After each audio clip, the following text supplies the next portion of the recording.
Muito bem, vamos retomar hoje o nosso estudo na companhia dessas queridas maritacas aqui, mas elas são bem-vindas ao nosso encontro, não vão nos atrapalhar muito, com certeza.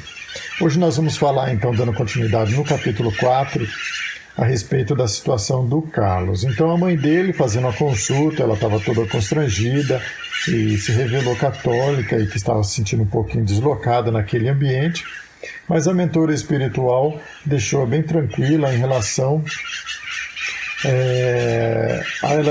deu uma explicação a ela de que Deus estava em toda parte e que a gente muitas vezes não se dá conta disso.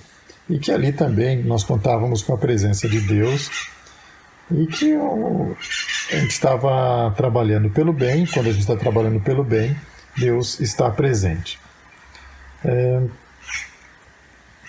Aí ela então começou a falar o que estava acontecendo. Trata-se do meu filho Carlos, que é portador, segundo os médicos, de uma doença denominada esquizofrenia catatônica, considerada incurável. Esse é o diagnóstico do filho dela. Ela disse que ele era uma criança boa, sempre foi um pouco triste, né? Um filho único que ela tinha. E na adolescência, né, na ocasião da puberdade, as coisas se complicaram um pouco, principalmente depois da morte do pai. Aí ela começou a tomar algumas providências, foi procurar atendimento médico e tudo mais. Mas ela se encontra, então, num estado que ela considera deplorável, deve ser meio complicado realmente, não é? E já com sintoma fechado.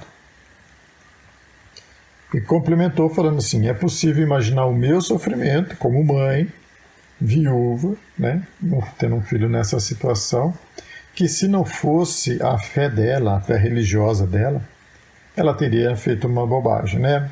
Imagino aqui que ela estava se referindo talvez até num suicídio.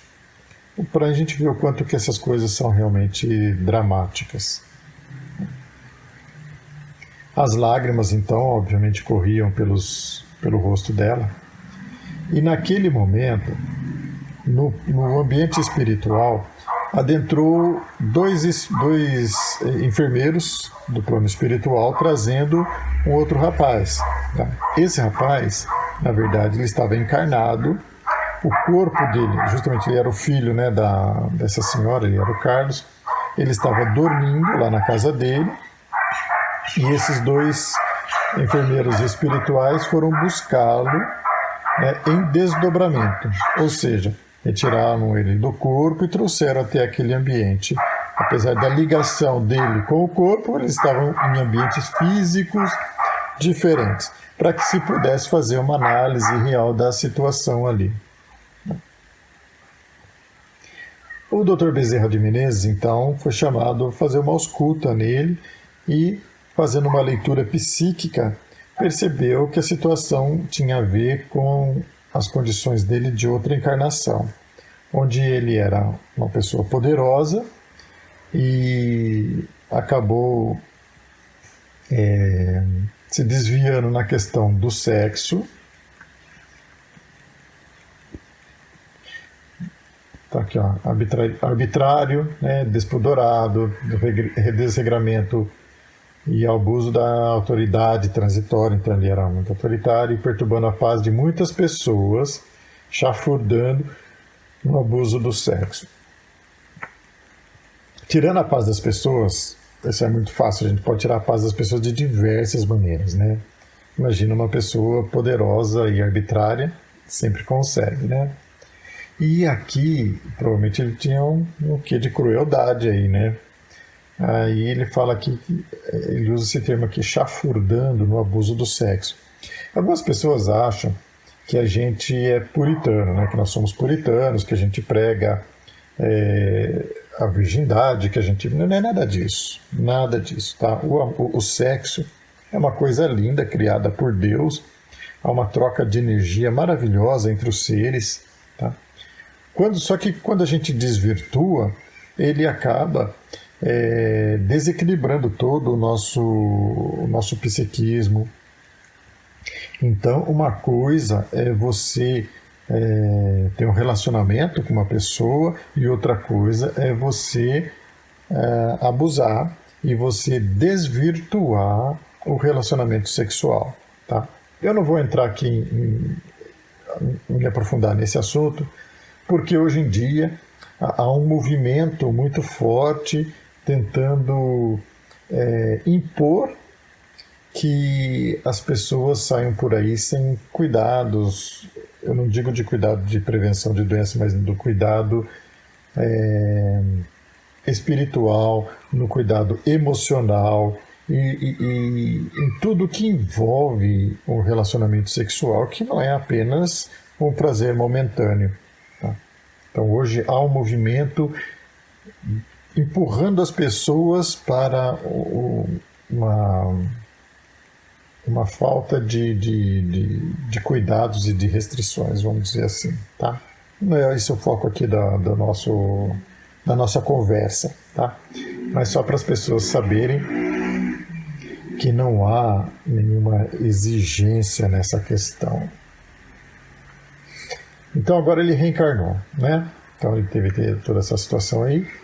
Reencarnando, ele manteve a consciência de culpa daquela situação. Obviamente, ao desencarnar na encarnação anterior, sofreu lá no plano espiritual as consequências dos seus atos. E o sentimento de culpa, obviamente, marcou fundo aqui, tá? E quando reencarna, esse sentimento de culpa vem, então, fazer alguns estragos. Autopunindo-se.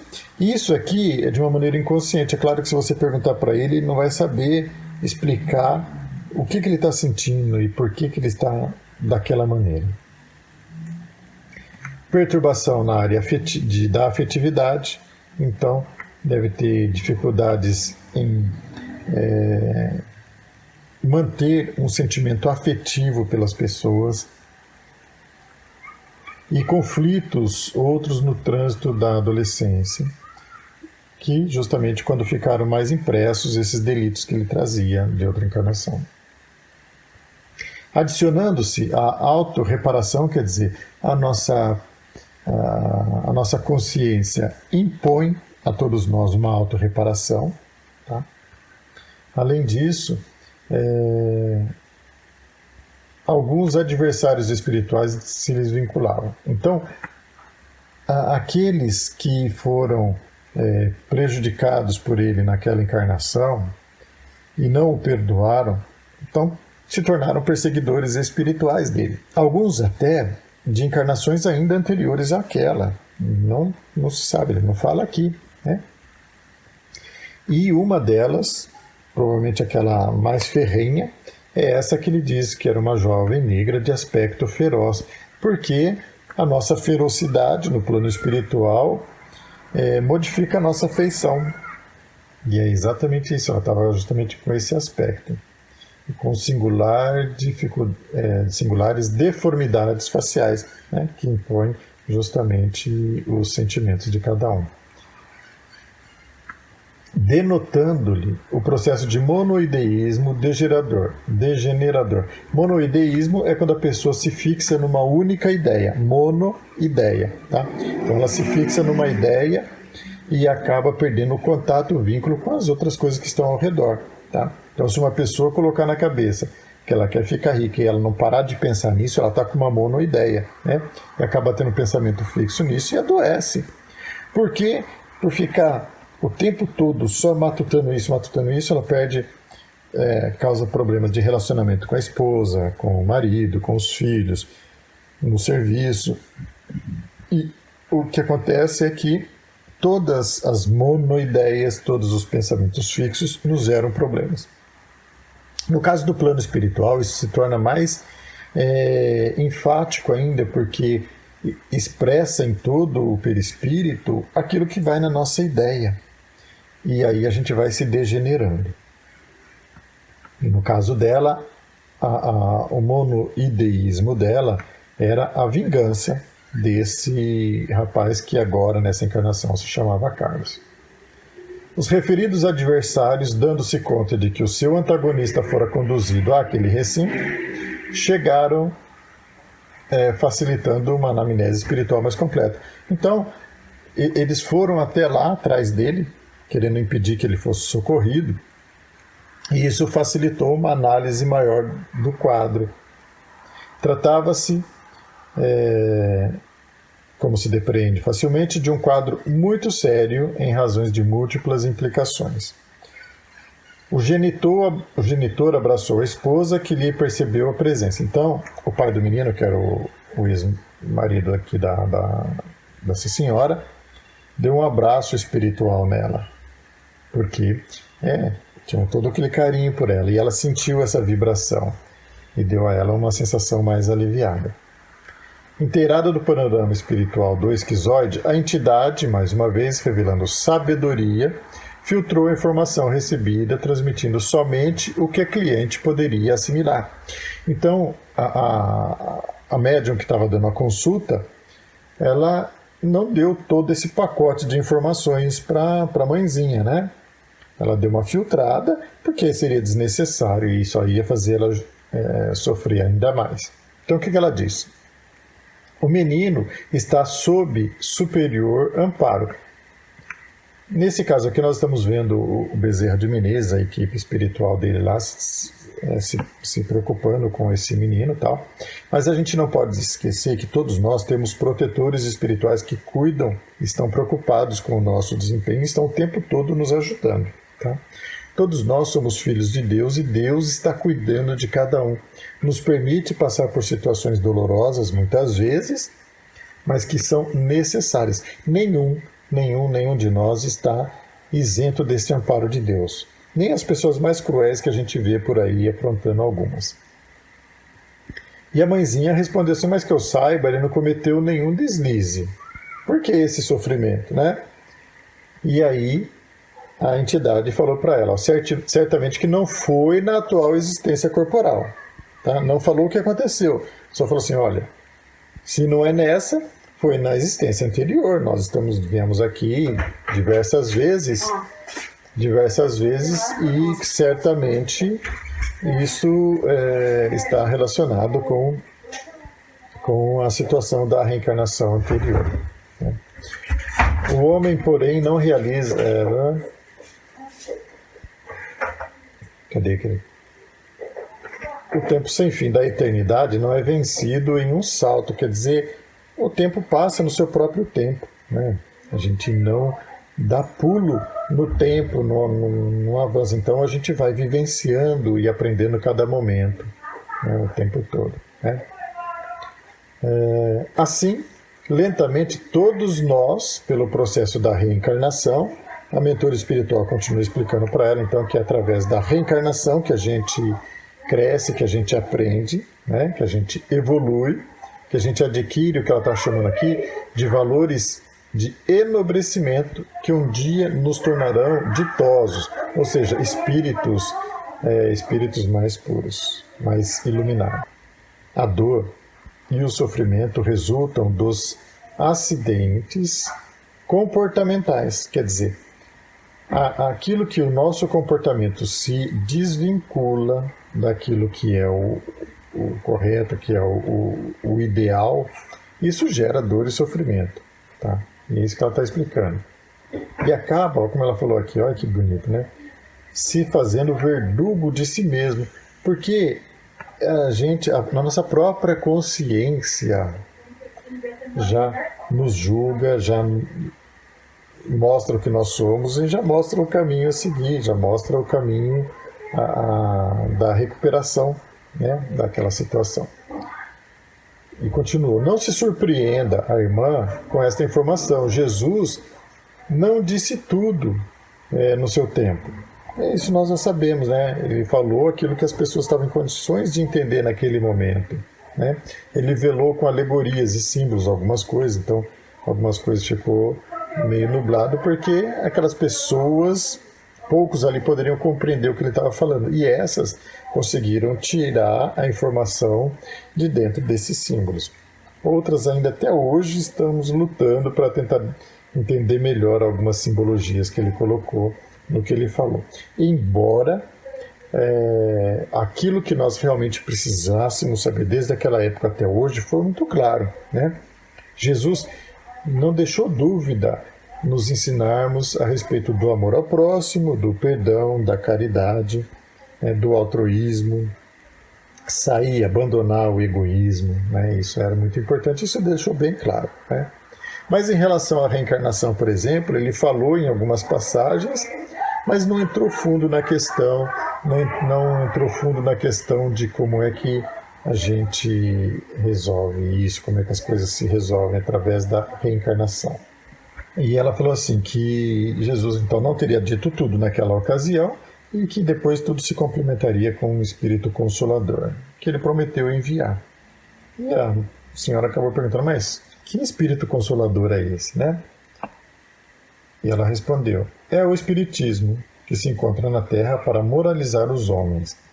É o Espiritismo Consolador. É o Espiritismo que se encontra na Terra para moralizar os homens, através do esclarecimento da verdade, que liberta e salva. Quando se entender a missão verdadeira do Espiritismo, mudar-se-ão as paisagens morais, sociais e evolutivas do planeta graças à transformação dos seus habitantes para melhor.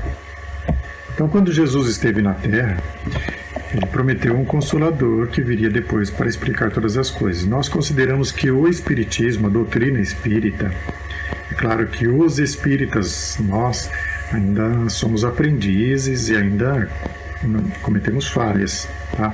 Mas a doutrina em si, ela é muito direcionada, muito bem estruturada e apoiada por espíritos bastante elevados, que vêm realmente trazer explicações, orientações a respeito dos diversos assuntos que Jesus nos ensinou. Então ela está dizendo aqui que o Espiritismo já chegou e quando ele estiver mais conhecido na Terra, de fato ele vai fazer a transformação, né, dos seus habitantes, que é esse o objetivo, na verdade, de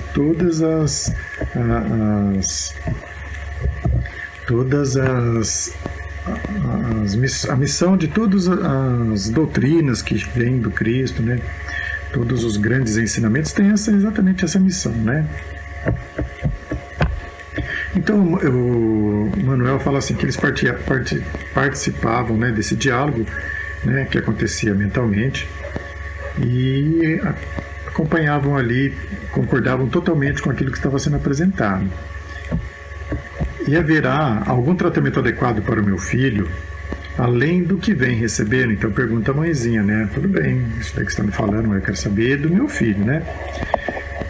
Ela falou, naturalmente que sim, respondeu convicta a mentora do trabalho. Iremos providenciar alguns trabalhos que denominamos de desobsessão. No suceder dos dias, que lhe daremos ciência, tentando remover os fatores mais perniciosos que lhe pesam na economia moral, passando depois a outros processos de reparação necessários. Então, a mentora já explicou para a mãezinha lá, que falou, olha, ele está no processo de obsessão, ou seja, existem espíritos que estão aqui trabalhando para esse desequilíbrio dele. Nós vamos trabalhar para que esses espíritos se encaminhem, modifiquem o seu modo de pensar e modifiquem as suas atitudes para que ele fique bem. Tá? Depois disso, ele vai estar em melhores condições e daí poderá vir pessoalmente nas sessões. E daí ele vai receber outros tratamentos. Hoje receberá o primeiro concurso dessa natureza, iniciando-se o esforço em seu favor, cujos resultados só o Pai de Misericórdia pode prever. A nós nos cumpre tentar sempre, ajudando sem cessar. Então a nossa missão é fazer aquilo que nós podemos fazer, tudo que está ao nosso alcance fazer, né? Agora, qual vai ser o resultado disso? Só Deus sabe, porque vai depender da nossa aplicação nesse tratamento, da aplicação do paciente, né, da boa vontade dele e também dos espíritos que estejam envolvidos. É todo um pacote de coisas aqui. Muitas vezes, para a saúde espiritual do Carlos, talvez não seja conveniente uma cura completa. Isso, por isso que ela falou que só Deus sabe o que compete, o que é interessante para cada um.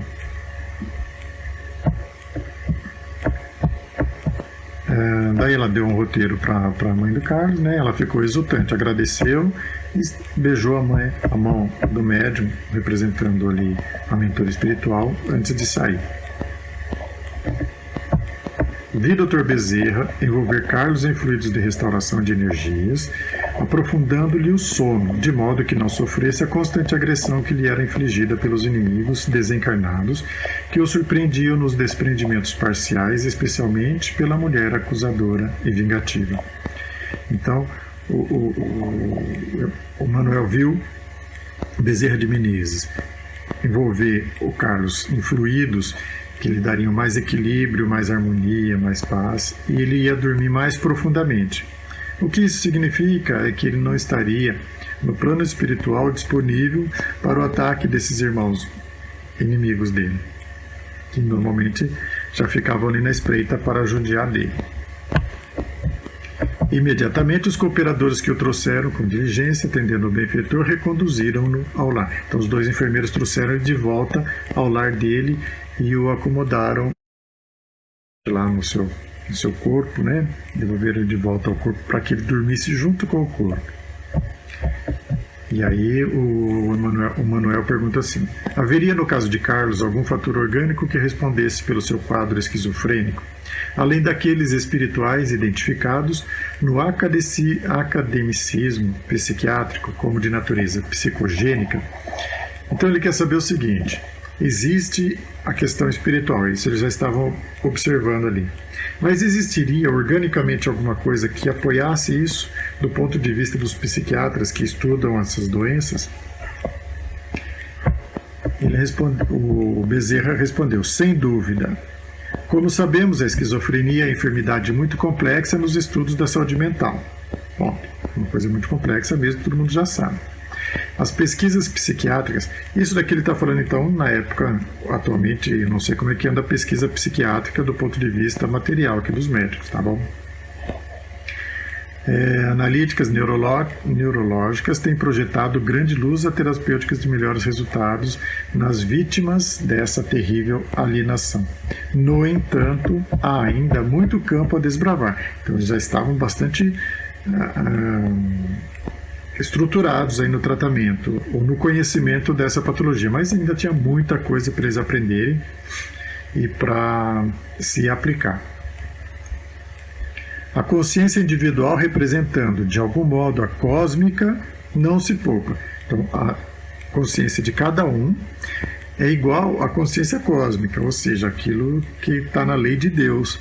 E a nossa consciência não nos poupa. Ela não passa pano, não tem dozinha, né? Nós somos sempre comparados por ela, confrontados com aquilo que nós agimos, que nós pensamos e que nós sentimos. E ela vai direcionar o caminho a percorrer.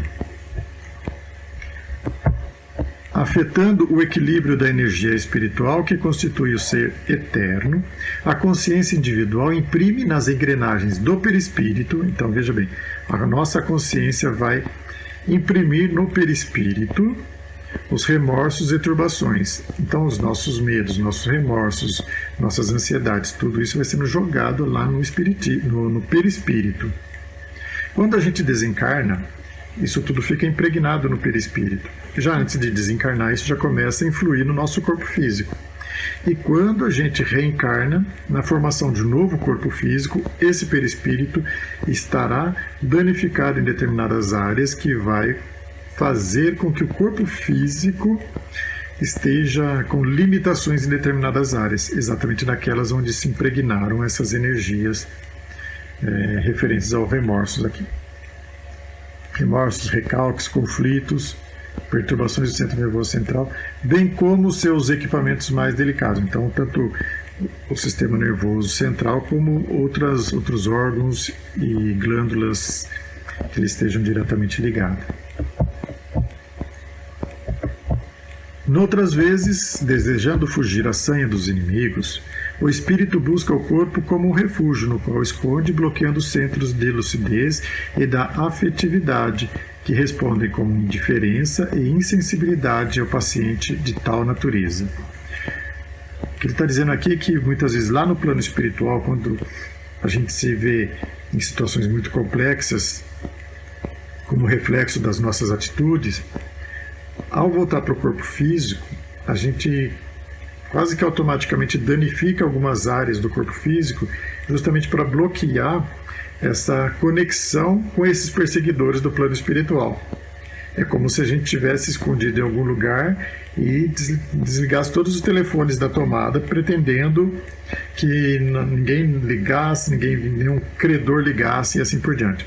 Só que alguns conhecem o endereço, vai lá bater na porta, vai lá jogar pedra na janela, entendeu? No nosso ambiente físico muitas vezes acontece coisa semelhante. No plano espiritual vai ser a mesma coisa. Esses irmãos não iriam conseguir um acesso direto, de tal modo que ele percebesse a presença deles. Isso ele conseguiu, de certa forma, bloquear justamente com esse dano que ele causou no sistema nervoso central. No entanto, eles o atingem de outras maneiras, que são essas que estão acontecendo aqui. Eugênio Bleuler, então ele está falando aqui que esse pesquisador aqui, um dos grandes pesquisadores aí desse assunto, então ele, talvez o que tenha se despontado mais, pelo menos até aquela época lá. Ainda assim, faltou alguma coisa para ele entender, que era justamente as coisas que se referem à parte espiritual, né? Então ele fala que sem demérito para esse pesquisador, sem demérito, desculpa, para os demais pesquisadores, quer dizer, ele está destacando um pouco mais esse daqui, né? Foi quem mais penetrou nas causas da esquizofrenia do ponto de vista científico, concluindo que a mesma é uma afecção fisiógena, mas com ampla superestrutura psicogênica. Então, ela é do corpo físico, mas com assim, uma ramificação muito grande na parte psíquica, mental da pessoa. Nessa estrutura psicógena, então, que é a estrutura mental das pessoas, situamos os fatores kármicos, ou seja, o reflexo daquilo que nós fizemos nas encarnações anteriores, que pesam na consciência culpada. Então, ele vislumbra mais ou menos o que está acontecendo, mas ele não sabe explicar muito bem, esse pesquisador. Dando-me margem a digerir a explicação, o amigo silenciou por breves minutos, logo ampliando os conceitos. O esquizofrênico, então, continuou Bezerra falando. Segundo a escola bleuleriana, que era desse pesquisador, não tem destruída, conforme se pensava antes, a afetividade, nem os sentimentos. Quer dizer, não estavam destruídos nem a afetividade, nem os sentimentos, conforme esse pesquisador já tinha percebido. Somente que os mesmos sofrem dificuldade para serem exteriorizados. Então ele se fecha em si mesmo, não passa de uma determinada barreira. Em razão dos profundos conflitos conscienciais, voltou a repetir aqui a questão da consciência pesada, que são os resíduos das culpas passadas. E porque o espírito se sente devedor, não se esforça pela recuperação. Então, aquelas pessoas que se autopunem, elas se sentem devedoras, então elas acham que não merecem nenhum recurso de socorro, né? Muitas vezes, muitas pessoas se colocam nessa situação, né? Se sentem tão culpadas por alguma coisa que elas se fecham em si e elas não se acham dignas de serem socorridas. Nesses casos, pode-se dizer, como afirmava o ilustre suíço, que a esquizofrenia se encontra no paciente de forma latente. Então, quando eles nascem, ela já está presente, pois que acentuamos, ela é imposta desde antes da concepção fetal. Então, ele está só confirmando aqui o que eu acabei de falar. Ela já é imposta antes deles nascerem. Razão essa que responde pelas sintomatologias neuróticas, ou seja, os sintomas que derivam do desequilíbrio do sistema nervoso, produzindo alterações da personalidade que vai se degenerando, quer dizer, que vai ao longo do tempo complicando, piorando, em razão dos mecanismos de culpa impressos no inconsciente. Assim, não é raro que o paciente fuja para um autismo. Veja que ele sublinhou aqui, né, colocou em destaque aqui, porque não é o autismo clássico, né? Por um tipo de autismo onde ele se fecha também num circuito só ele. Rigidez, desagregação do pensamento, quer dizer, um pensamento meio fragmentário, meio sem conexão com uma coisa com outra. Ideias delirantes, então surgem imagens na cabeça dele, ideias que não condizem com a realidade física de quem está próximo dele e está vendo, né? Incoerências são algumas alterações do comportamento esquizofrênico, originadas nos recessos do espírito que, mediante a aparelhagem fragmentada, se expressa em descontrole, avançando para a demência, passando antes pela fase das alucinações, quando reencontra os seus perseguidores espirituais, que ora vêm ao desforço, que ora vêm arrumar briga, vêm se vingarem.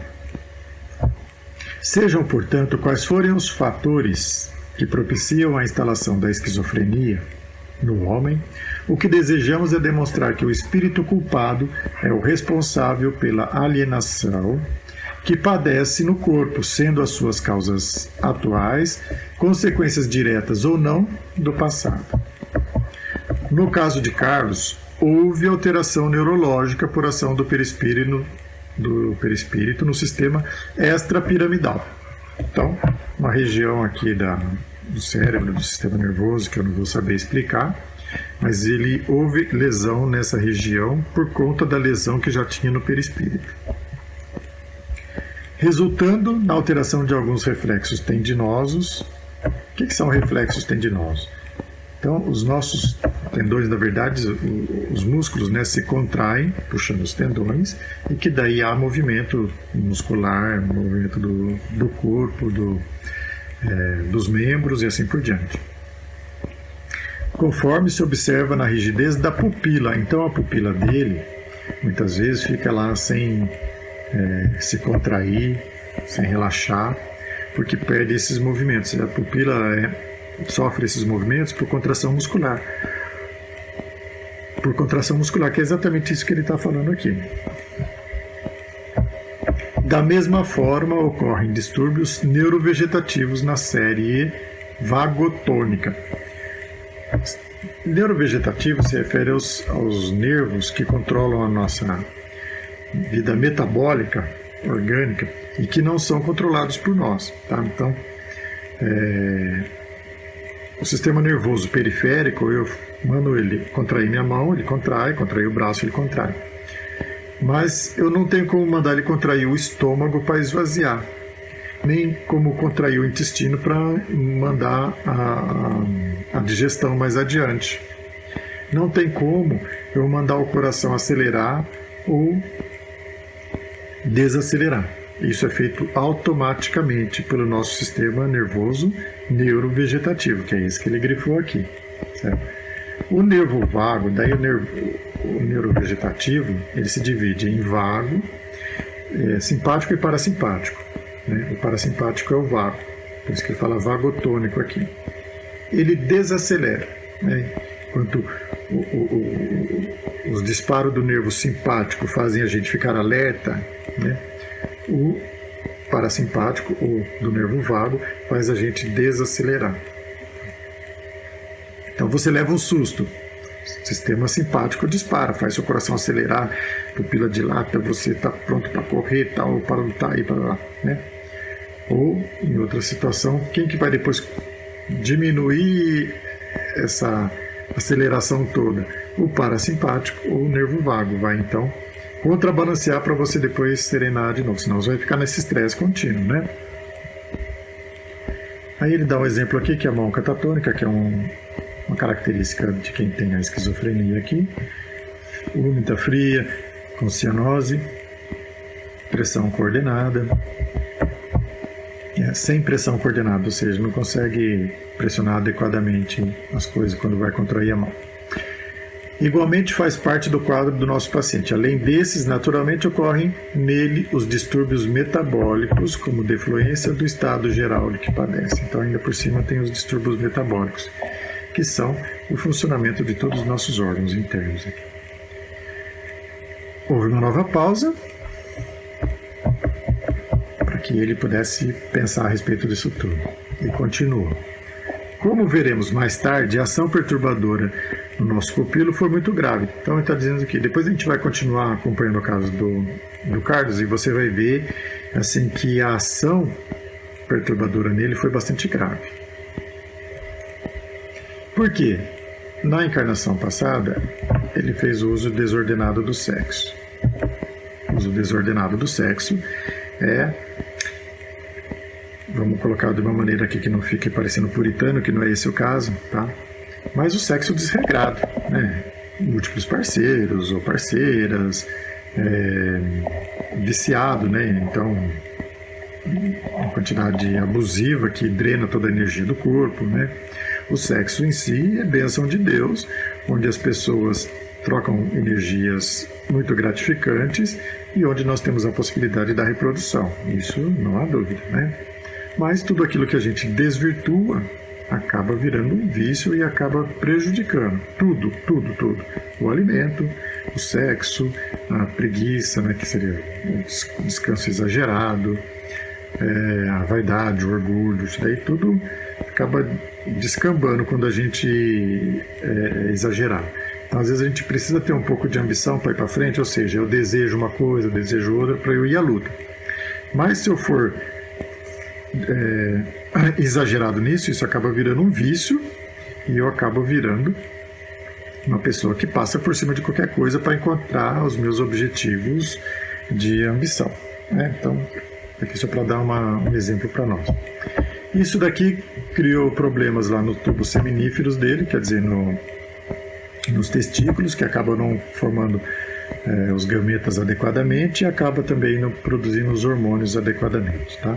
Principalmente por causa que esse problema dele causou problemas na hipófise, que é uma glândula que fica lá dentro do nosso crânio, logo abaixo do cérebro. Vemos aí a mente espiritual, consciência de culpa, interferindo na constituição orgânica e dando curso às etiopatogenias detectadas pelos cientistas nas suas nobres investigações. Então, os pesquisadores, os cientistas pesquisando estão encontrando exatamente essas coisas, né? E tudo, na maioria desses casos aqui, das doenças mentais, pelo menos, resultado direto do processo mental do espírito reencarnante. A ação obsessiva, agora essa aqui é a ação dos espíritos que o perseguem, por parte dos cobradores desencarnados, contribui para o baixo consumo de oxigênio. Então aí eles sugam as energias do encarnado. E ele acaba tendo por isso, então, um baixo consumo de oxigênio, o metabolismo todo deteriorado, tem anemia, tem fraqueza. Aí outros distúrbios são registrados pelos pacientes esquizoides, que em Carlos são habituais, porque a ingestão dos fluidos perniciosos intoxicam-no. Então ele fica intoxicado pelos fluidos, em desarmonia dos espíritos que o perseguem, e os fluidos deles também são aspirados, e os fluidos deles também são sugados por esses espíritos. De qualquer forma, colhido pelas malhas da rede que teceu com os fios da perversidade, então, na outra encarnação, ele criou a própria malha de sofrimento que ele está preso hoje. O nosso defraudador das leis retorna ao educandário abençoado para recompor o esquema de equilíbrio e ordem que vigem por toda parte. Então agora ele volta nessa condição para reequilibrar tudo. De novo, do nosso ponto de vista, estar com essas doenças significa um sofrimento atroz e que muitas vezes a gente tem a impressão de que Deus nos abandonou. Do ponto de vista espiritual, isso é um tratamento para o espírito. Tá? Que se ele for bem sucedido, na próxima encarnação ele vem tranquilo, vem de boa, pelo menos fisiologicamente falando. Foi muito sábio a mentora amiga em propondo em primeiro ato a desobsessão. Então primeiro vai fazer a desobsessão, depois tratamento fluidoterápicos, ou seja, de passes. Ao lado da medicamentosa, que é o que ele já está tomando pela psiquiátrica, né? E a psicoterapia, ou seja, às vezes a conversa aí dentro dos princípios da doutrina para compreender o acontecimento, o andamento de muitas coisas. E depender dos fatores vários como o próprio paciente, quando possa optar pela ocupacional, dedicando-se ao serviço da benemerência e abnegação em favor ao próximo. Então, alguns pacientes podem fazer, inclusive, a terapia laboral, ou seja, trabalhar, né? Fazer alguma coisa de útil, em especial em favor de outras pessoas. Isso é muito bom, é uma terapia excepcional quando a gente se dedica a ajudar outras pessoas de coração. Então, essa é uma terapêutica excelente para a depressão, para a ansiedade, para o medo, para a desesperança. Então, quando a gente se dedica a ajudar outras pessoas a trabalhar, uma ação filantrópica qualquer, quando a gente está de coração aberto para ajudar os nossos vizinhos, parentes e amigos que estejam em necessidade. Porque assim também ele vai granjear méritos que influirão na regularização das suas dívidas. Tá? Então também vai quitando débito, vamos colocar dessa maneira aqui. Não devemos, como é sabido, agasalhar ideias otimistas exageradas, tá? Porque ele tem necessidades de algumas situações e alguns danos foram muito profundos no sistema nervoso. Considerando sobretudo que a estada na Terra é apenas breve período no programa da vida. Então, todo esse período que a gente passa aqui é um período curto, se for ver do ponto de vista espiritual. Não é importante que os resultados de qualquer cometimento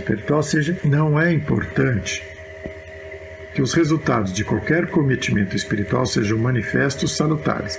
Então, nem sempre é importante que a gente perceba aqui fisicamente as modificações, enquanto se está no corpo, de acordo com o desejo imediatista das criaturas, porque nós, como imediatistas, é isso que a gente quer, né? Cuja visão da realidade é unilateral e limitada. Estamos construindo para a eternidade. O nosso compromisso de realização não tem limite de tempo, nem se subordina a aspectos de interesses afetivos. Então, toda ação no tempo repercute por toda a eternidade. A gente não precisa ficar medindo quando é que vai ter a ação, o reflexo daquilo que a gente está agindo. Tá? E nem a interesses pessoais de cada um. Né? Encontramos-nos engajados na tarefa de edificação do bem nas almas, lançando os alicerces do mundo novo de amanhã, sem pressa, mas sem receio ou negligência. Então nós vamos lançando os alicerces do mundo de amanhã, mas sem atropelos e sem improvisos. A espiritualidade não trabalha com improviso, a espiritualidade superior. O presente é a nossa oportunidade para agir, enquanto o amanhã é de Deus. Silenciou e eu me encontrava extasiado. Naquele recinto humilde, longe dos brilhos enganosos da fatuidade e da presunção, entre espíritos mais aferrados a impressões físicas e mais imantados às necessidades materiais, fugia peregrina luz de amor e realizava-se um labor respeitável, no qual se confundiam as dádivas do alto com as necessidades mais imediatas da criatura. Então era um ambiente, aquele chama de humilde, hoje eu não gosto muito de usar essa palavra porque não tem a ver, hoje em dia, a questão humildade com pobreza ou escassez de recursos materiais. Tá? Mas é isso que ele está querendo dizer, que num ambiente que estava escasso de recursos materiais, longe de coisas, holofotes e festas e tal, entre espíritos mais aferrados a impressões físicas, quer dizer, muitos daqueles, inclusive trabalhadores, estavam muito presos a coisas de ordem material, né, rotinas, esse tipo de coisa. Mas naquele ambiente, devido ao bem que se trabalhava ali, fugia peregrina luz de amor e realizava-se um labor respeitado.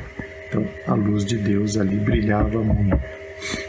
Enquanto dialogávamos, diversos consulentes eram atendidos. Então, enquanto eles conversavam, um entrava, outro saía, né, e eram sendo atendidos.